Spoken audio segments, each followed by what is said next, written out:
News. Today we will discuss an important figure in the Haitian Revolution, Toussaint Louverture, a crucial and important name in history but not often mentioned. How should he be remembered? Toussaint Louverture should be remembered as most importantly a military commander, a slave liberator, and last but not least as the leader of Saint Domingue, which is what we now know as Haiti. But first, let's discuss how all this came to be.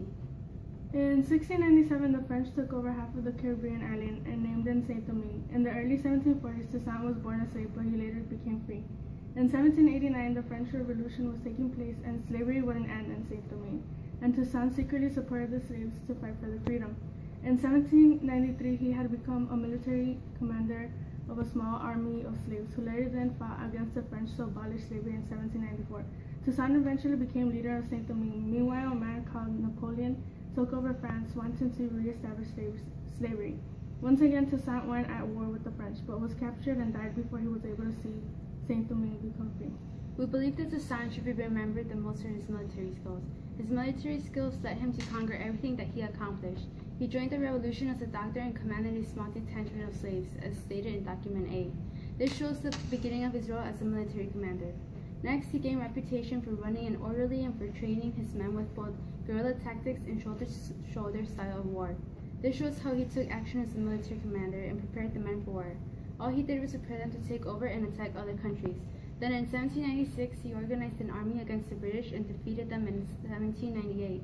After that, he also had to take action and ordered Moises' arrest and had him confined in a port, as stated in Document E.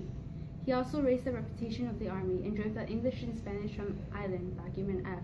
He never stopped and continued using his skills to get what he wanted. Don't forget that he brought him to conquer all of this would be his skills as a military commander. We believe that Toussaint should be remembered second for being a slave liberator.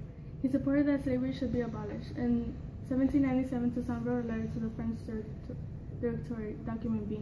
This shows how he wrote this letter to stand up for the slaves because he didn't support slavery. He just wanted to point out that it wouldn't be easy to taking away the rights of men that had been free all their lives.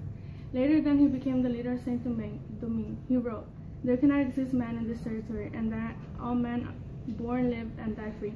Document C. He wrote this in the Constitution to state how strongly he wants slavery to be abolished. He doesn't want slavery to exist in Saint Domingue now that he is leader because he believes that everyone should be treated equally. We believe that Toussaint should be remembered lastly for his leading of Saint Domingue, which is known as Haiti. In 1801, Toussaint created Saint Domingue's constitution, Document C. This means that now as a leader, he had to create a set of rules and laws that the citizens must obey. He wrote the laws to enforce the citizens to protect them as well. So Toussaint should be remembered first for his military skills, second for being a slave liberator, and lastly as leading of Saint Domingue. That's it for today. See you soon.